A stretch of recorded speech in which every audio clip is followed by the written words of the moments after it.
Backroom, c'est un film d'horreur assez impressionnant, surtout quand on sait que le réalisateur n'a que 20 ans. Mais encore une fois, c'est un film d'horreur qui est handicapé par son scénario. Ces Avengers ne peuvent pas vaincre Ultron. Pas seul. Où est le professeur? Y a pas de professeur ici. T'as de la poigne pour un tétard. Des clins d'œil à ma nana? Alors, certes, il y a eu des scènes de panique, Banana. certains préjugés. Et on descend avec le lapin blanc au fond du gouffre. Eastwood. Clint Eastwood. Qu'est-ce que c'est que ce nom à la mort moelle-l'œil? Sa vie dans une école. Pourquoi vous obstinez-vous à ne pas comprendre mon action ? Petit message au montage avant l'épisode pour dire que notre son est pas si fou dans cet épisode. J'ai essayé un petit peu de rattraper le truc au montage, mais voilà, j'ai pas pu faire des miracles. Voilà, j'espère que vous nous excuserez pour la gêne occasionnée. Et voilà, profitez bien de l'épisode. Bienvenue dans ce nouvel épisode de LCDS. LCDS, c'est le format critique de la nuit des sorties. On analyse un film ou une série. Et pour ce faire, je suis comme d'habitude avec Al. Bonsoir Al. Salut Ista, comment ça va ? Ça va et toi ? Ça va, écoute, la canicule est toujours là, mais bon, on tient, on est présent. On arrive à la fin. Ouais, enfin, à la fin avant la prochaine, quoi. La prochaine canicule, voilà, l'été il a à peine commencé, pour le coup, donc on sait pas ce qu'il nous réserve le mois de juillet et le mois d'août, donc ouais, ça va. Après j'espère que ce sera moins pire quand même que les 40 degrés, parce que là quand même c'est quand même assez insane, pour le coup. Mais écoute, bon, là on parle de films. On parle de Backrooms, voilà. Est-ce que c'est pas l'un des films événements de cette moitié d'année ? Voilà, pour le coup, il y a eu quelques films événements cette année. Il y a eu Projet Dernière Chance qui a fait une grimpée semaine après semaine assez folle et avec des super retours. On a eu évidemment le film Obsession fait pour 750 000 euros. Dollars, mais bon, c'est à peu près la même chose, pour une poignée de pain et qui a tout engrangé et qui est en train de faire un carton. Et on a eu Backrooms. Alors, on en avait parlé au début de l'année, je sais pas si tu te souviens dans les prédictions, tout ça, et je pensais qu'il allait marcher. Moi, je pensais pas jamais qu'il allait autant marcher. Je pensais pas que ça allait être une dinguerie comme ça, hein, mais je savais qu'il y avait un potentiel. Et j'ai l'impression que le succès, personne l'a vu venir à ce niveau-là, en tout cas, quoi. Un truc où voilà, ça va être dans les 300 millions et tout ça, quoi, parce que bon voilà, hein, tu sais qu'il y a un potentiel sur un film comme ça, mais d'aller à ces auteurs-là, c'est quand même assez fou. Et Ista, toi, on va dire les phénomènes internet de ce style-là, Backroom, dont on va parler, mais est-ce que tu en as entendu parler ? Est-ce qu'il y en a qui t'ont fait un petit peu triper, tu vois, genre il y avait à l'époque il y avait Slenderman que beaucoup de gens avaient, voilà, c'était une espèce de creepypasta sur internet qui est devenu après un jeu, qui avait même un film, mais je crois que le film est horrible. Donc voilà, il y a eu pas mal d'événements comme ça de creepypasta. Et toi, bon, ton rapport à l'horreur, je sais pas s'il est passé aussi par là.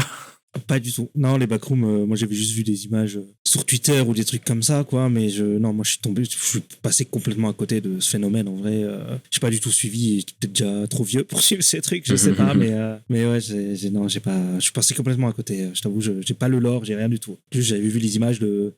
Ouais, je me disais c'était des bâtiments, quoi. Enfin l'intérieur là. Où c'était, ça faisait un peu, les bureaux dans les années 70, quoi, mais tout vide, il y a rien, et c'est vrai que ça faisait un peu flipper. Mais même d'autres événements d'internet, genre creepypasta, genre Slenderman, des trucs comme ça, tu sais, il y avait toute une vague aussi de... Je vois ce que c'est, mais pas trop. Ouais, tu sais, il y a toute une vague de youtubeurs un peu dans les trucs d'horreur horrifiques et qui font de la lecture d'histoires, où tu sais, ils comptent des histoires un petit peu horrifiques, des légendes urbaines, etc. Là, ça avait cartonné. À un moment, Squeezie faisait ça, je crois. Il faisait des trucs. Oui, Squeezie aussi, quand ça a pété, etc. On avait parlé de Five Nights at Freddy's aussi, qui est un jeu vidéo, mais qui est devenu après un événement internet, etc. Donc, ça commence quand même à se multiplier, ce genre de choses, hein, pour le coup. Hein. Là, on parlait de Five Nights at Freddy's, mais la Backrooms, etc. Ça commence à se multiplier aussi. Et les Backrooms, c'est assez intéressant comme phénomène, en fait, parce que c'est vraiment, en fait, la base du truc, c'est une image qui a été posée sur 4chan. Alors là, 4chan... Pour savoir ce que c'est, faut pas être je peux te dire, faut être né avant les années 2000, je peux vous dire.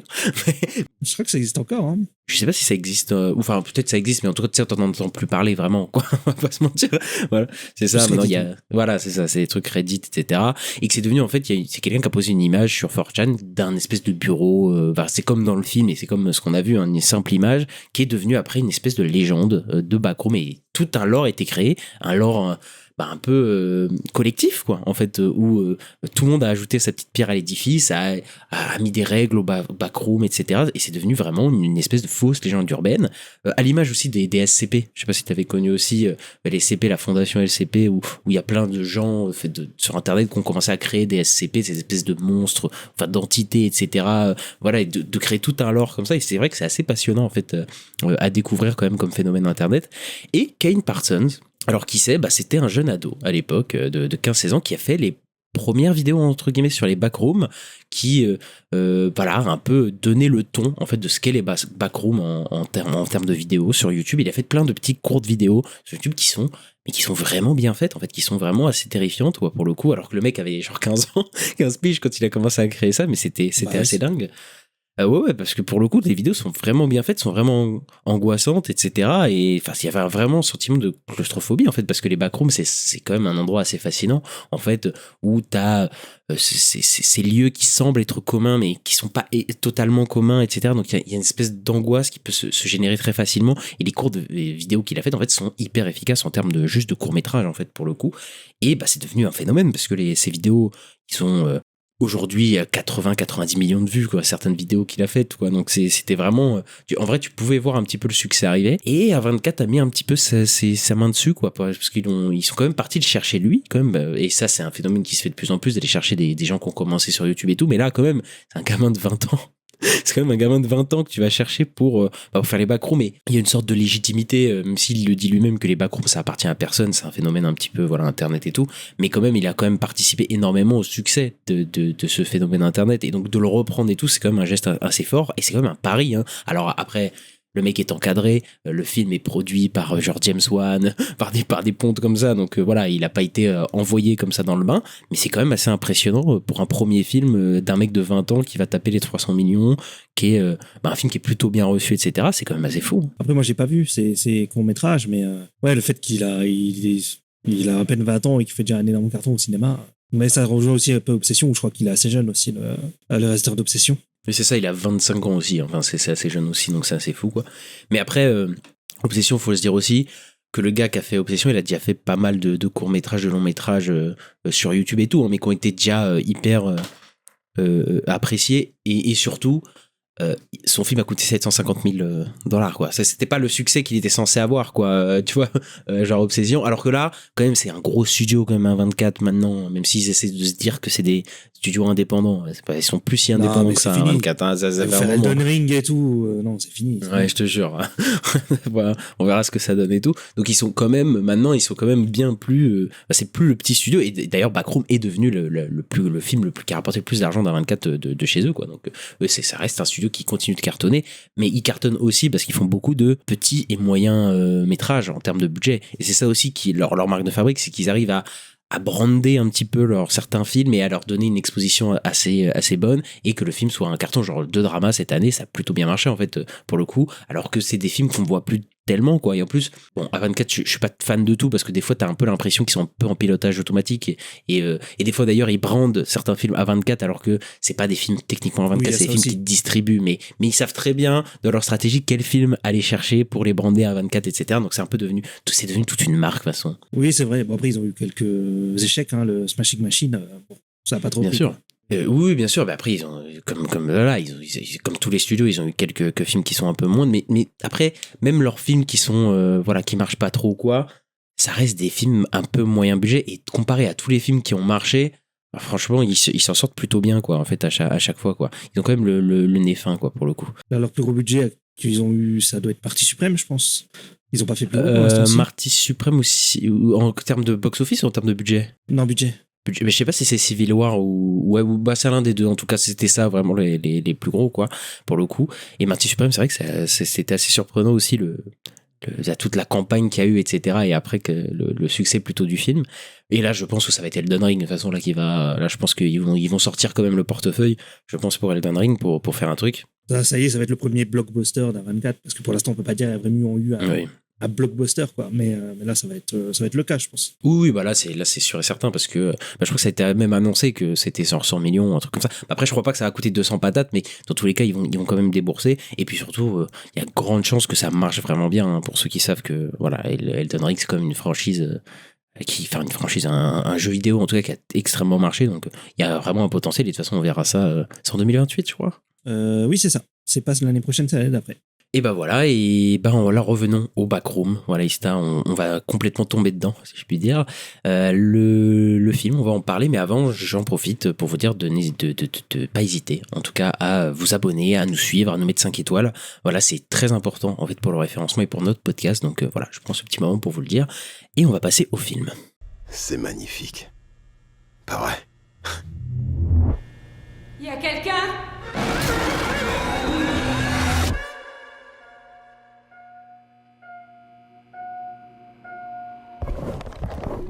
Propriétaire d'un magasin de meubles auquel il se consacre corps et âme, Clark surmonte difficilement sa récente rupture avec sa femme une nuit au hasard de ses tentatives pour faire fonctionner les disjoncteurs défectueux de son commerce. Il est aspiré par le mur et se retrouve dans les backrooms. Chiwetel Ejiofor, Renate Terensve, Marc Duplass et un tas d'autres acteurs. Et ça, je vais te poser la traditionnelle question. Qu'est-ce que tu as pensé rapidement ce moment de Backrooms? J'ai trouvé ça plutôt sympa en vrai, pas honteux, plutôt bien fait. Moi j'ai trouvé que vraiment, par contre, sur la forme, c'était vraiment bien fait. Je trouve qu'il y a des moments où on sait en quoi ça. Moi je trouve les passages qui marchent le mieux, c'est ceux en found footage. Je trouve que là, sur moi, ça fonctionne en tout cas. J'ai bien aimé l'esthétique et tout. Après, je trouve que sur le scénario, c'est pas terrible, c'est un peu bizarre aussi, c'est structuré un peu bizarrement, parce qu'en fait, t'as un personnage qui fait une moitié du film et un autre qui fait la deuxième moitié, on va dire. Mais encore, j'ai envie de dire, il y en a un qui fait 2 tiers et un autre qui fait 1 tiers. Ouais, sur le scénario, je suis très, très mitigé. J'ai l'impression qu'ils essayent de faire un truc un peu psyché et tout, mais après, il y a une ellipse un peu bizarre au milieu du film. Et au final, il y a quand même cette envie de toujours tout expliquer. Et je pense pas que t'en avais forcément besoin, en fait. Donc voilà. Mais moi, j'ai trouvé qu'en tout cas, sur la forme, ça marche. Sur l'intro, est vraiment bien. Et ouais, c'est sympa, quoi. C'est un petit film d'horreur sympa. Backroom, c'est un film d'horreur assez impressionnant, surtout quand on sait que le réalisateur n'a que 20 ans. Mais encore une fois, c'est un film d'horreur qui est handicapé par son scénario. Et vraiment, encore une fois, ça m'a sauté aux yeux, quoi. C'est-à-dire que le film, dans la forme, est hyper intéressant. Il y a vraiment des super passages, en fait, dans les backrooms, quoi. Et c'est pas un film qui te fait simplement des jumpscares un petit peu putassiers. Non, ça prend le temps de poser une ambiance, des cadres, et voilà, de vraiment nous immerger dans ces backrooms. Et c'est vraiment la force du film. Le problème, c'est qu'il y a toutes les séquences qui ne sont pas dans les backrooms. Il y a toutes les séquences avec les personnages qui, essaient de parler, de psychologiser un petit peu le tout. Et vraiment, c'est de la psychologisation de comptoir, quoi. Les personnages sont inintéressants au possible, sont hyper mal développés, surtout le personnage principal qui, sans se révéler, pète un câble un petit peu d'un coup, quoi, en fait, dans la trajectoire du film. Et voilà, à la fin du film, je trouve que le soufflet redescend un petit peu quand on commence un petit peu à expliciter ce que c'est les backrooms, quand on commence à expliciter un petit peu les personnages, et ça perd un petit peu de sa saveur, surtout que la force des backrooms, c'est son mystère. Et je trouve que il y a un bon film à l'intérieur, c'est pas du tout honteux comme film. Je peux pas m'empêcher de penser que ça aurait pu être vraiment mieux si le scénario était un petit peu retravaillé et même un peu épuré, quoi. Vraiment, il y avait pas besoin d'avoir autant de scénarios, et surtout, c'était un petit peu la force des courts-métrages de Ken Parsons. Mais j'y reviendrai juste après. Ista, Backrooms, c'est pas un film déconnant, et qu'est-ce qu'on attend de voir dans Backrooms? C'est les backrooms. C'est ça qui est fou, hein, quand même. Et là, je trouve que c'est la force du film, quand même, c'est d'avoir réussi à reconstituer un petit peu ce qui faisait un petit peu la force aussi des courts-métrages, etc. Mais là, avec une ampleur un petit peu supérieure, c'est-à-dire les décors, par exemple, sont absolument super. Voilà ce qu'ils arrivent vraiment à faire. Et là, on retrouve ce qui est perturbant, en fait, dans les backrooms, et ce qui est perturbant dans tout ce concept, en fait, de phénomène Internet. C'est-à-dire que c'est perturbant parce que c'est des endroits qui sont communs, c'est des endroits qui sont familiers, mais décalés, en fait, complètement. C'est-à-dire qu'il y a des choses qui sont pas à leur place. Il y a des aberrations, en fait, dans le décor, en fait, tout simplement, où t'as des... je sais pas, t'as un panneau stop au milieu de nulle part, t'as des murs où, tu sais, t'as des endroits qui sont censés amener à des escaliers, mais en fait, ça mène à rien. Tu sais, c'est comme si quelqu'un avait construit un peu... C'est comme Numéro bis qui a fait la maison. C'est là. Alors, je sais pas si c'est... je sais pas si c'est la rêve de Ken Parsons, mais peut-être, qui sait. Mais non, mais en fait, ça n'a aucune logique en termes d'architecture, en fait, d'utilité. En fait, en termes d'utilitaire. Et c'est vrai que c'est plutôt bien fait. C'est assez angoissant, quoi. En fait, cette espèce de bureau, en fait, qu'on a l'impression de connaître, mais pas trop. Et d'ailleurs, j'ai vu une lecture assez intéressante d'une critique qui rapprochait ça, en fait, de l'intelligence artificielle. Oui, je l'ai vu aussi. Ça m'a pas marqué parce que c'est un peu comme si on se demandait à une IA générative en fait de créer des espaces, en fait de créer des bureaux et créer des trucs et en fait tout est un petit peu décalé, il y a des aberrations, il y a des trucs qui sont pas à leur place, il y a un truc un petit peu d'Uncanny Valley et je pense aussi à ces créatures en fait qu'il y a dans les backrooms en fait qui sont des humains mais pas vraiment des humains, c'est des espèces de copies d'humains mais un peu mal faites avec des yeux qui sont pas à leur place. Ça rappelle beaucoup les images d'IA où tu sais il y a des personnages qui ont des personnes qui ont 4 doigts, 6 doigts, c'est ça, voilà, qui ont des trucs qui sont pas bien et ces monstres d'ailleurs sont très réussis en général quoi. C'est vrai, après bon l'IA là en ce moment ça en est plus à ce niveau. Enfin ça a beaucoup évolué, il y a plus trop ce truc là. Mais oui, il y a 2-3 ans, c'était ça quoi et ouais, c'est une lecture intéressante je trouve. Bah après tu dis que c'est plus actuel et oui, il y a eu des bons dans l'IA mais je trouve qu'il y a quand même ce truc de l'image un peu trop lisse. Il y a un truc un peu bizarre dans tu sais les images d'IA et même les visages et tout, il y a un truc un peu d'Uncanny Valley quand même où tu sais que enfin tu arrives à voir qu'il y a un truc qui va pas, genre il y a un truc qui va pas dans l'image et tout même si tu sais pas exactement ce que c'est et je trouve que c'est bien que cette représentation des backrooms qui est un peu une réalité imparfaite quoi. Je trouve que c'est plutôt pas mal et d'ailleurs les meilleures séquences du film pour moi c'est les séquences en fait où juste les personnages voguent en fait un petit peu dans les backrooms, où ils explorent un petit peu les backrooms quoi, où le personnage de Chiwetel Ejiofor déambule en fait dans des dédales qui ont l'air un petit peu infinis, où au début il essaye un petit peu de les cartographier et tout ça, mais en fait tu te rends compte que ça ne finit pas et en fait rien n'a de sens, etc. Ça joue pas du tout sur le jumpscare, ça j'ai beaucoup aimé, parce que ça peut tomber évidemment dans ces travers un petit peu faciles qu'on connaît du cinéma d'horreur un petit peu hollywoodien, de faire des jumpscares à outrance et des fois il y a des films à jumpscare que j'aime bien, moi j'aime bien les films de James Wan où c'est un petit peu des rides d'horreur, etc. Mais je trouve que c'est un peu dommage, enfin j'ai pas envie d'avoir des jumpscares juste pour le jumpscare, là non, c'est vraiment pour te créer une ambiance dans ces énormes décors, tout se ressemble, mais ça aussi c'est très fort en termes de mise en scène pour le coup, c'est-à-dire que tout se ressemble en fait dans les backrooms, mais on arrive quand même toujours à se situer plus ou moins, donc je pense que c'est quand même un sacré travail de mise en scène ça pour le coup, et là je pense que tu vas être d'accord avec moi que Ken Parsons il a quand même un peu d'avenir quoi. Ah oui, je pense complètement. Je trouve que la réalisation est vraiment top. Les images sont hyper chiadées et tout. Il y a vraiment il y a vraiment des idées de plans et tout. Enfin, moi, je me suis dit, ah ouais, c'est pas mal. Hein. Enfin, je sais pas pourquoi, là, je pense même dans pas forcément que dans les backrooms, mais même quand c'est à l'extérieur.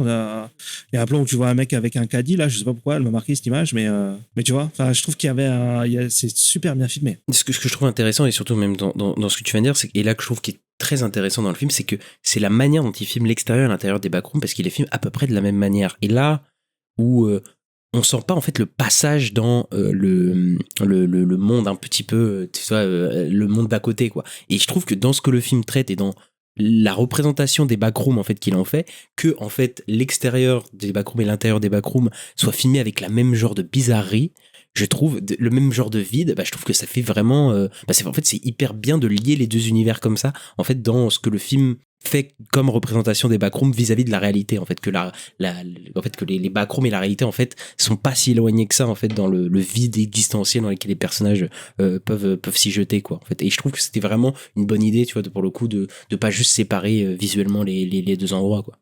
Ouais, je suis complètement d'accord. Après le problème c'est qu'ils vont l'expliciter littéralement dans le scénario et on va dire bon c'est en fait ça va être ça le souci, c'est que en fait j'aurais préféré que nous on se pose la question plutôt qu'on nous dise concrètement c'est ça les règles, c'est machin, et en plus je comprends même pas comment le personnage tout d'un coup il connaît toutes les règles des backrooms, mais c'est exactement ce que c'est. J'ai pas trop compris, j'ai trouvé ça un peu bizarre, je t'avoue. Ouais, après encore une fois je pense que l'idée c'est que les backrooms représentent une certaine intériorité des personnages, voilà, pour le coup du personnage de Chiwetel Ejiofor complètement perdu, mais effectivement c'est beaucoup trop littéral en fait dans le film en fait, en fait ça cloisonne, au lieu de laisser libre à l'interprétation et que ce soit une interprétation qu'on puisse se faire en fait du film, j'ai l'impression qu'effectivement à la fin ils tombent quand même dans ce travers de donner l'explication au spectateur un petit peu et pourtant je trouve que dans le 3/4 du film il le fait pas en fait, et c'est plutôt bien parce qu'au début du film tu peux rentrer dans ce film sans avoir lu le lore, sans connaître rien au backroom, etc. C'est hyper accessible et tout,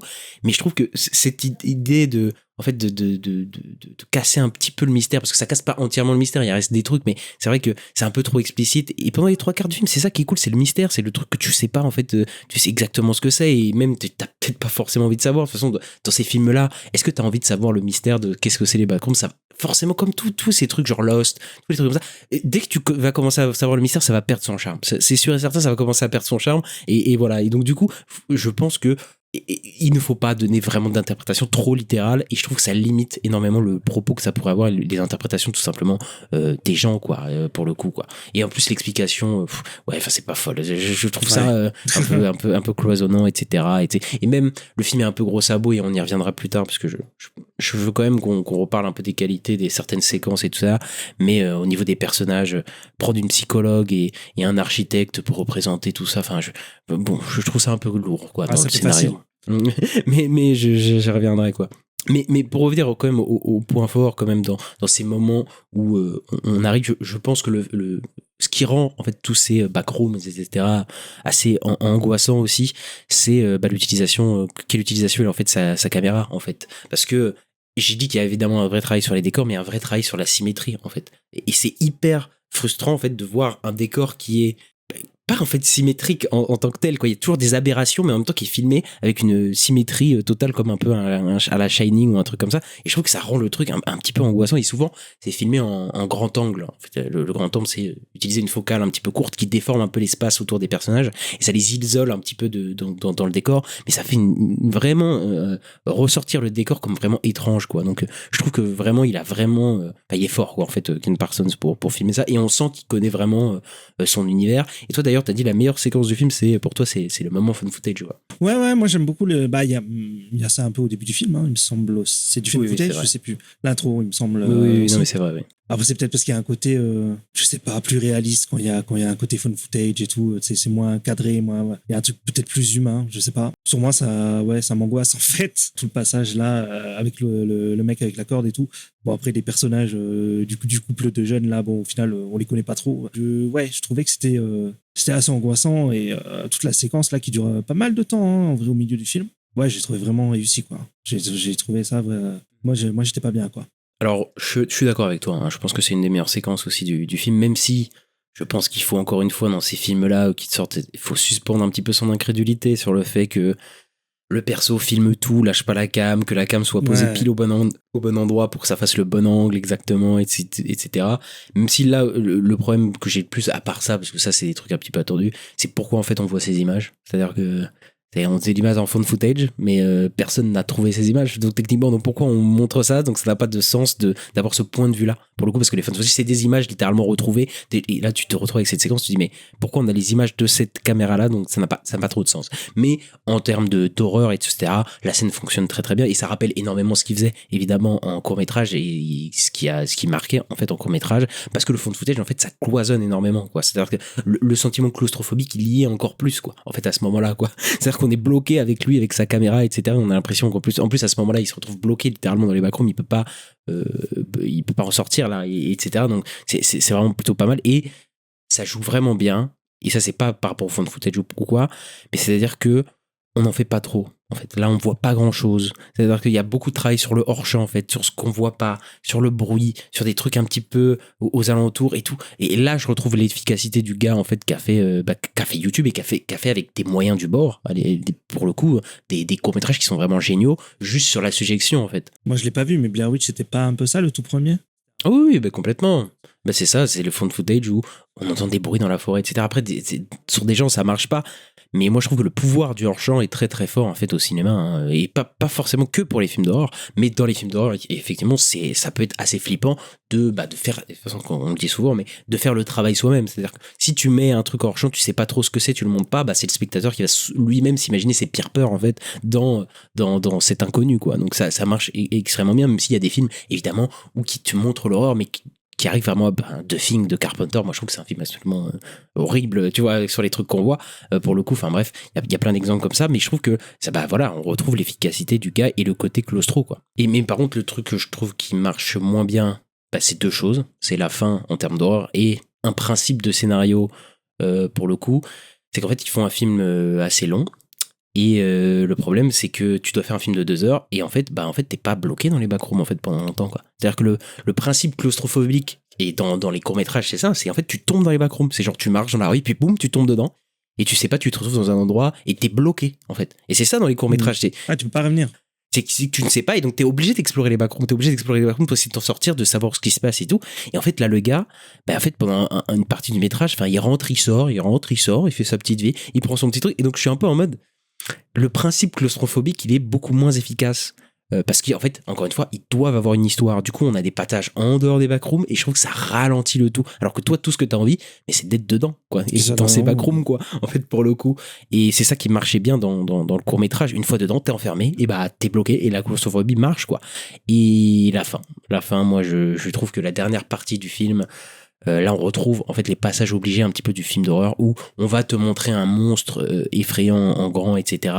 Un monstre qui est pas trop mal hein, pour le coup, mais en fait là, ça devient un peu banal, je trouve, film d'horreur, la course-poursuite, etc.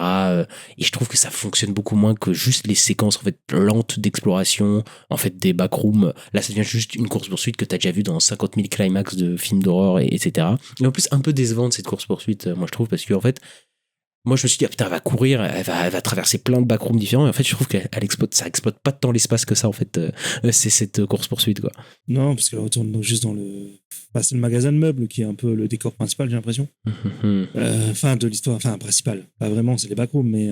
Enfin, en tout cas, ce magasin de meubles a une vibe backroom aussi. Donc, il y a un peu un truc comme ça. Oui, bah en fait, il y a le reflet de ce magasin-là dans les backrooms, etc. Oui, c'est un peu ça, quoi. Mais je trouve que, tu vois, elle aurait pu explorer beaucoup plus certains trucs, certains espaces, elle aurait pu jouer. Et je trouve qu'à la fin, en fait, pas trop, en fait. Je trouve ça un peu décevant. Il y en a quelques-uns, quand même. Il y a le truc de l'escalier, là, tu sais, où t'as tous les étages. Oui, mais je trouve, cette séquence, je la trouve un peu décevante, quoi. Ouais, peut-être. Bah, c'est qu'ils en font pas grand-chose.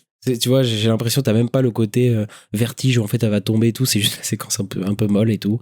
Et ouais, de toute façon, la force des backrooms pour moi, c'est pas vraiment les monstres, hein, voilà, je vais pas mentir, c'est vraiment l'architecture et le côté angoisse, quoi, pour le coup. Donc pour moi, ça marche un peu moins, quoi. Mais le plus gros problème du film pour moi, c'est pas les backrooms, c'est ce qui se passe en dehors des backrooms et les personnages, quoi, Ista, parce que là, on va s'arrêter là-dessus.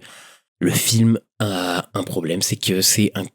Voilà, ça démarre d'un court-métrage, voilà, d'un truc, d'un concept. En fait, de toute façon, les backrooms, c'est un film un peu un concept, mais tiré, encore une fois, avec les mêmes problèmes de scénario qu'on retrouve dans beaucoup de ces films d'horreur. Les petites vidéos angoissantes qu'ils faisaient, on faisait pas trop, ça gardait le mystère, les personnages, et même ça tenait à parti pris. Oui, il y a un mec qui se retrouve dedans, il est bloqué dedans, et t'apprends un petit peu à le connaître au fur et à mesure, etc. Mais en fait, on s'en fout. En fait, t'as pas besoin spécifiquement de te faire toute une histoire alambiquée avec ces personnages. Là, il rallonge tout, et vraiment la psychologisation des persos, franchement, je m'en passerais vraiment bien, quoi, parce que en fait, j'ai l'impression que c'est toujours les mêmes genres de personnages. En fait, dans ces films-là, c'est toujours un mec qui a une histoire un petit peu tragique, voilà, qui a des traumas, en fait, voilà, c'est ça. Lui, il a ses problèmes avec sa femme. L'autre, elle a des flashbacks de elle et son enfant, c'est sa mère qui a, j'ai oublié le nom de cette maladie, voilà, où elle recouvre tous ses murs, etc. Non, enfin, je sais plus ce qu'elle a à la fin, mais tu sais, elle recouvre tous ces murs de chez elle pour pas que la lumière rentre, bah, comme dans Better Call Saul, ou dans des trucs comme ça, là. C'est ça, moi, j'ai pas. Attends, mais moi, j'ai pas compris ça, moi. Hein. Parce que moi, j'ai compris qu'en fait, il voulait détruire que quand elle était petite, il voulait détruire la maison, et que, en fait, elle est bloquée, ou je sais pas. Genre, elle restait dans la maison pour pas qu'ils viennent, ou. Enfin, moi, je l'ai compris comme ça. Tu sais quoi, je sais même plus. Voilà, je vais te dire, je me souviens juste du moment en fait où sa mère elle bloque la maison avec des photos. Mais en fait, je vais t'expliquer en fait pourquoi on s'en fout. C'est parce que c'est tellement pas traité, c'est tellement un truc rajouté de toute façon au forceps que en fait les interprétations de ce que ça raconte vraiment c'est nul. Voilà, moi je trouve que c'est juste pour rajouter du trauma au trauma parce que c'est pas du tout. Mais c'est pas du tout. En plus elle surtout c'est pas du tout exploité quoi. C'est pas du tout exploité dans le film quoi. Parce que c'est juste au tout début du film la première fois qu'on la voit, elle regarde une maison qui est en train de se faire détruire. C'est pour ça que moi je me suis dit ça doit être ça tu vois. Mais ouais non mais je suis d'accord en fait moi le personnage de Renate Redzepi la psychologue quoi est pas très intéressant encore sur le personnage il s'appelle Clark je crois tu vois Taylor Joffort je trouve qu'il y a quand même quelque chose qui pourrait fonctionner sur le côté alcool sur l'alcoolisme et tout pourquoi pas mais ouais après je trouve que il y a un shift avec lui moi que je trouve complètement pété quoi mais voilà. Ouais, bah après, moi, je te rejoins un peu sur les deux personnages. Hein. C'est-à-dire que, bon, Renate Redzepi, moi, en fait, c'est une actrice ce que je trouve pas forcément mauvaise ou quoi, mais dans les films, en fait, dans lesquels je les vois, j'aime pas du tout, en fait, ce qu'elle a à jouer. Et ici, le problème, c'est que, bah, là, ces flashbacks et c'est tous ces trucs de caractérisation que je trouve, et pas bien, mais surtout arrivent tellement tard, quoi. Ça arrive dans la toute dernière quart du film, où, en fait, c'est un personnage qui est extrêmement secondaire dans le film, etc., là, qui fait des séances de psy qui n'ont mais absolument aucun sens, où la meuf découvre le subconscient humain pendant les séquences de psy. Genre la meuf découvre le surmoi pendant la séance et tout de suite, mais ça n'a aucun sens hein, qu'une psychologue réagisse comme ça. Enfin bref, c'est de la psychologisation un petit peu de comptoir. J'ai du mal à y croire, mais tout ça arrive tellement tard dans le film, au bout d'un moment où tu changes de personnage, ça fait un peu comme Barbare ou ce genre de film là, mais sauf que ça arrive beaucoup trop tard et c'est pour pas grand chose parce que t'arrives à ce personnage là, bah il est pas forcément meilleur que le personnage de Chiwetel Ejiofor quoi, vraiment, et j'ai l'impression de voir des psychologues souvent en fait dans ces films là, toujours à peu près dans le même rôle.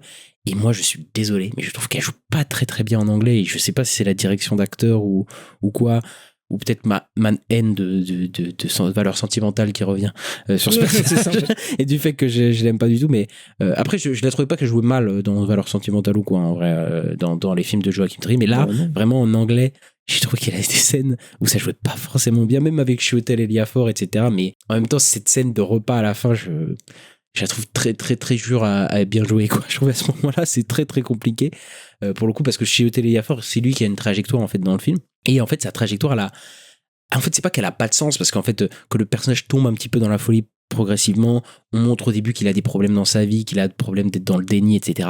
Mais ça arrive de manière tellement abrupte à la fin où en fait on le retrouve et on sait pas combien de temps il passait et le mec est devenu complètement starbé, en fait il pète un câble complètement quoi.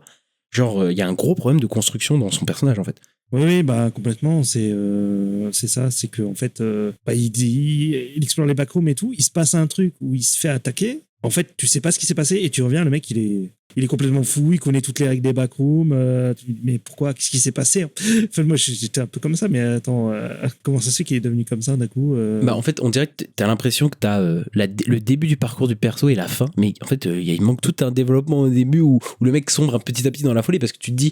Ok, il a le potentiel d'être un peu fou en fait ce personnage-là, mais jamais, enfin ça se fait jamais de manière aussi abrupte dans les backrooms, etc. Genre pour le coup. Et moi cette scène de repas, je trouve que c'est un peu très très compliqué cette scène de repas à la fin du film où je sais pas, on est dans un genre de massacre à la tronçonneuse en fait pour le coup, où il y a sûrement ce côté, on est avec des ouais, c'est ça, complètement, où sûrement il y a ce côté, tu sais, dans Massacre à la tronçonneuse, je sais pas si tu l'as vu, mais il y a cette scène de repas où on a un peu tous les marginaux qui se retrouvent, etc. Mais là, c'est un peu ce que ça peut faire, mais je trouve que ça sort vraiment de nulle part et ça fit pas du tout dans le film où le mec pète un câble. Et alors là, les dialogues, c'est psychologisation, explication, enfin tous les tares en fait des films d'horreur modernes et qu'on retrouve souvent quoi. C'est la pseudo philosophique, des dialogues pseudo philosophiques pour le coup. Alors et là en plus ça devient hyper bavard, alors que le film il est pas très bavard en fait quand ça explore les backrooms, quand ça fait des trucs là tu te dis mais non, mais en fait t'es en train de trop t'expliciter la psychologie des personnages qui est déjà mauvaise, mais en plus tu l'explicites pour le coup, enfin rien ne va dans ces séquences quoi. J'avoue, il y a tout ce côté explicatif, t'as l'impression qu'en fait ils disent non mais les gens ils font rien comprendre. Alors, après je sais pas si ça vient de lui ou de A24 qui a dit non mais là ils vont rien comprendre les gens, il faut quand même une explication ou quoi. Peut-être un côté cahier des charges, il y a peut-être un côté comme ça, mais je sais pas, mais ouais ça me paraissait aussi, je l'ai dit, trop explicatif, trop littéral. Ouais, après c'est peut-être aussi lui qui veut donner son interprétation des backrooms, mais je trouve que le film aurait vraiment gagné à laisser en fait chacun avoir son propre truc, tu vois, sans piétiner, et à la fin ça gâche un peu le truc et tout, et surtout ouais, enfin d'expliciter tout ça, comme on l'a dit, ça, enfin le mystère est un peu moins épais, etc. Et puis en plus il y a toute cette histoire aussi à la fin là d'organisation qui explore les backrooms, etc. En fait ça vient du lore, je crois, où t'as une organisation qui est au courant qu'il y a les backrooms, ils essayent de cartographier, etc. Tout ça. Ah, ok. Mais je trouve que ça fait très franchisation à la fin, en mode on vous prépare peut-être une suite, etc. Et toute la discussion de Renate Reinsve avec le gars, etc. Oh là, je me suis dit merde. Là je me suis dit vraiment c'est dommage, là vous allez dans tous les tares de la franchisation, d'explication quoi. Et de toute façon t'as même pas compris. non je trouve ça part en couille et puis j'étais plus dedans quoi. Je pense à ce moment là j'étais en mode c'est pas très intéressant, oui, en plus t'es avec Renate Reinsve qui est pas un perso que t'as appris à aimer ou même à trouver intéressant quoi, donc forcément voilà, ouais quoi. C'est compliqué quoi. Ouais parce qu'en plus parce que le problème aussi avec le personnage de Renate Reinsve, c'est aussi qu'elle est ultra froide dès le début du film en fait. Et vu qu'ils sont en mode c'est la psy et tout, elle est alors que le personnage de Clark, il est quand même, il a des émotions, tu vois, enfin tu peux t'attacher à lui, je trouve, plus facilement que la psy quoi. Oui, non, mais je vois totalement ce que tu veux dire. Moi après, en vrai, que c'est un personnage qui soit froid ou pas, enfin, en fait, c'est juste qu'il s'exploite pas, moi, qui me fait chier. Enfin, en fait, tu essaies de faire quelque chose, que j'en ai quelque chose à faire. Bah, tu vois, tu parlais de Barbarian. Barbarian, il y a, au bout d'un moment, t'as le personnage de Justin Long, qui est un personnage un peu détestable, quoi, en fait, pour le coup. Mais. C'est vrai qu'il arrive au milieu du film. Oui, il arrive ouais, aux 40 minutes, ou un truc comme ça du film. Et en fait, le suivre, de voir un peu ce connard qui essaie de se justifier vis-à-vis de ce qu'il a fait, je vais pas spoiler, etc. Mais après, de le voir, lui, tu te dis, attends, lui qui va rentrer après dans le truc, qui va avoir peut-être ce qu'il mérite, etc. Je trouve que c'est plus intéressant que juste Reine Thérèse, où je n'ai juste rien à dire vraiment sur ce personnage, tu vois ce que je veux dire. Ouais, elle avait un truc avec sa mère et ce bâtiment. Et juste un truc sur le bâtiment qui a été détruit, parce qu'après, on voit que, je crois, il y a tous les trucs de la pièce, là, qui sont dans les backrooms, mais... Parce que tu sais, il y a un plan, au moment où ça descend, ça monte plein de pièces de backroom. Ça fait comme si on descendait un ascenseur. Il est pas mal le plan, là, d'ailleurs. Il est bien foutu, mais je sais pas ce que ça veut raconter. mais il est bien fait. Après, bon, voilà, moi, on est un peu méchant avec le film, mais on trouve pas du tout le film mauvais, hein, c'est plutôt bon. Bon, Ista, on retrouve un petit peu, voilà, la même genre de choses qu'on a eu avec Obsession. Est-ce que tu penses avec dans le futur, on va retrouver un petit peu ce genre de film-là? Parce que là, on est en train de se rendre compte aussi que il y a pas mal de franchises qui se cassent la gueule au cinéma, là c'est un peu compliqué pour le coup. Ça dépend lesquelles. Évidemment, je veux dire, toutes les franchises se cassent pas la gueule, mais... Ouais, mais c'est soit ça flop, soit ça cartonne. C'est ça, t'as plus d'entre-deux. Ouais, mais quand même, je trouve qu'il y a quand même beaucoup de franchises là qui se flopent, quoi. Vraiment, là... Enfin, après, ça fait plusieurs années, hein. De toute façon, je dis ça là en mode... alors que ça fait un moment, quoi. On a eu un film Star Wars qui n'a pas marché, hein, quand même. Ouais. mais bref, on a Solo avait déjà fait... Oui, il avait déjà fait un peu. Solo a marché travail pour que Mando puisse courir. C'est ça. Et donc on a un peu ces trucs-là. Et là, il y a quand même une émergence quand même de certains trucs on s'attendait pas vraiment. Enfin, je veux dire, projet Dernière Chance. Moi, au début d'année, tu m'aurais dit ça a marché. J'aurais dit, bah non, c'est un projet original. Bon, ça coûte 200 patates et tout, mais jamais de la vie. Et en fait, c'est marrant parce que c'est tous ces films-là, en fait, c'est tous les films qui ont des legs, voilà, qui ont des bonnes jambes, en fait, qui marquent en fait vraiment les gens aussi. Il y a un peu ce truc-là en fait, il y a des fois des blockbusters qui sortent et en fait, ça s'effondre très vite en fait, parce que ça intéresse qu'une certaine portion des gens. Bah, Mando, on l'a vu, etc. Et en fait, après, ça s'effondre assez rapidement. Alors que là, ces films genre comme Obsession, comme Backroom, etc., même Projet Dernière Chance, enfin le bouche à oreille a toujours été fort, hein, de toute façon, pour les films, mais là j'ai l'impression que vraiment on est rentré dans un truc où vraiment le bouche à oreille a un poids, en fait, parce que les gens se méfient beaucoup plus maintenant des franchises, de certains studios, de certains trucs, et vraiment le bouche à oreille, j'ai l'impression que c'est ce qui fait que d'un coup là maintenant, enfin ça a toujours été important, hein, mais j'ai l'impression que ça commence à avoir une importance vraiment capitale, tu vois, sur certains films, alors que j'ai l'impression, après il y a forcément des films de merde qui vont marcher, ou des petits films qui sont mal reçus qui sont marchés. Minecraft l'année dernière c'était vraiment ça, hein, le film était nul, mais toujours des contre-exemples. Et encore Minecraft, je trouve que Minecraft, même si ça a été mal reçu, il y a quand même eu une espèce de trend, un espèce de truc d'aller voir le film et de jeter les popcorn. Bon, j'aime pas du tout cette trend là, mais il y a quand même, ça fait quand même partie du bouche à oreille entre guillemets, quoi. Il y a un peu ce truc là, quoi. Donc je pense que là, est-ce que les gens n'ont pas aussi envie de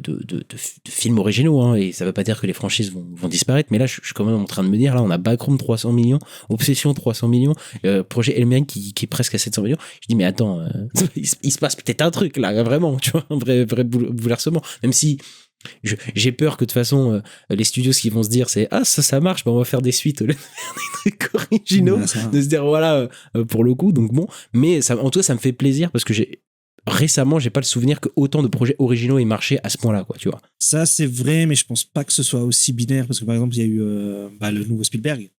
Il marche pas de fou, tu vois. Pourtant, c'est un film original, tu vois. Et on sait très bien que Spider-Man, ça va cartonner. Toy Story sont en train de cartonner. Je dis pas que ça va disparaître, et je dis pas que tous les films originaux vont marcher non plus, hein, voilà, pour le coup. Mais je trouve que on a quand même 3 films de cette année, qui parmi les plus gros de l'année, qui sont des films à peu près originaux, quoi. En fait, et c'est pas toutes les années qu'il se passe des trucs comme ça.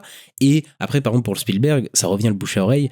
Les critiques étaient plutôt bonnes, mais le bouche à oreille, il est pas si fou, en fait, sur Disclosure Day, hein. Il y a quand même pas mal de gens qui n'aiment pas le film, quoi, tu vois, donc bon.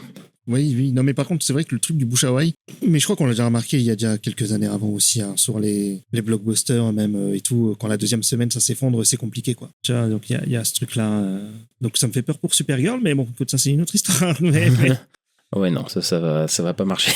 Non, mais en fait, j'ai l'impression que même il y a quelques années, il y avait quand même certaines franchises, certains trucs, c'était un peu des automatismes aussi, quand même, tu vois. Et là, Là, tu vois, il y a peut-être Supergirl, mais même, tu vois, Moana ou des trucs comme ça, je sais pas. Ouais, tu c'est vois, je même commence possible. à me dire, pour le coup. Et là, le nouveau Nolan aussi, écoute. Tu vois, Il va cartonner, Nolan. non, mais moi, je pense. Mais imagine, le film se fait défoncer. Mais je pense pas qu'il va se faire défoncer. Tu vois, j'ai un film de Nolan qui se fait défoncer, ça arrive rarement non plus. Enfin, c'est très peu, tu vois, de gens qui se fait comme ça. Mais, tu vois, je me dis, un film, là, d'un coup, qui se fait un petit peu défoncer par le public, etc. En tout cas, qui a des mauvais retours, bah, ça a vraiment, vraiment un impact, quoi, possiblement, quoi. Et c'est vrai que là, j'ai cet exemple en tête, mais Joker Folie à 2. Quand nous, on s'était dit, ouais, ça va être un gros carton de l'année et tout, et puis ça a été un des plus gros flops, et bouche-oreille ultra mauvais. Je crois qu'il a eu D en CinemaScore, c'est le pire score, je crois, des films de super-héros, en tout cas de tous les films d'ici. Et ouais, clairement, ouais, le bouche-oreille a été très mauvais et ça fait que les gens n'ont pas été le voir. Hein. Moi, je sais que ma soeur, elle voulait le voir et que mon autre soeur, parce que j'ai 2 sœurs, lui a dit non, mais c'est de la merde et elle n'a jamais été le voir. Donc, tu vois. Ah oui, mais parce que maintenant, t'as l'impression que t'as des campagnes massives, tu vois, contre les films soit de promotion, soit de. Bah, Obsession, c'est dingue. Enfin, je veux dire, le nombre de gens qui en parlent sur les réseaux sociaux pendant des mois et des mois et des mois de trucs. La Indy Navarrete, l'actrice, elle est devenue une star et tout. Enfin, tout le monde la suite. Enfin, c'est dingue, quoi, tu vois ce qui se passe. Mais il y a aussi l'inverse, quoi. Des gens qui peuvent dire, oh, putain, c'est nul, ok, vas-y, je veux pas voir ce film, etc. N'importe quoi. Même Michael, tu vois, Michael qui a été mal reçu par les critiques, il y a le public, il y a un nombre de gens qui ont dit, non, mais c'est super, allez voir Michael, etc. Enfin, c'est devenu une vraie trend et tout. Bon, après, c'est Michael Jackson, logique, tu vois. Mais, Ouais, ça aussi. mais bon, voilà, je pense que je pense que le bouche à oreille va faire le succès des prochains films, etc. Il y a peut-être. Après, c'est peut-être. Enfin, je sais pas si c'est pour le mieux ou quoi, mais bon. Il y a plus de succès automatique, ça c'est sûr, en tout cas Hollywood. Et Joker Folie à 2, c'est un bon exemple d'un film où t'es presque sûr que ça va marcher, que ça marche pas du tout finalement parce qu'il s'est défoncé, tu vois. C'est vrai. Après, je pense qu'Avengers et Spider-Man, bon, généralement, t'as du monde, quoi. Oui, mais après, on verra. Hein. Je pense que ça peut. De toute façon, ça va cartonner. Il y a trop de gens qui aiment ça. Mais après, j'ai jamais vu un film Spider-Man ou un film Avengers être mal reçu. Tu vois, en même temps, tu vois, si Spider-Man il reçoit les mêmes critiques et les trucs que Supergirl, j'allais dire. Ah bah tu vois, peut-être que ça serait plus compliqué. Spoiler, il n'aura pas les mêmes choses. Spoiler, je suis presque sûr qu'il n'aura pas ça. Mais voilà, tu vois, faut voir un peu. Et même les derniers Marvel aussi, il y a eu beaucoup de trucs comme ça, quoi. Enfin bref. Voilà, pour le coup, c'était notre critique de Backrooms et on espère que vous avez aimé cet épisode. N'hésitez pas à mettre le petit pouce en l'air, les 5 étoiles sur la plateforme dans laquelle vous nous écoutez, ça nous aide beaucoup pour le référencement. À nous suivre, on est disponible un petit peu partout sur toutes les plateformes d'écoute, Acast, Apple Podcast, Deezer, Spotify, Podcast Addict, etc., etc. Vous les connaissez. Et à nous suivre sur les réseaux sociaux, la nuit des sorties sur X, Twitter, Sky, Instagram, YouTube et TikTok. Et Insta, on se retrouve très bientôt pour parler des news de la semaine et Supergirl. Eh oui, à bientôt. Ciao.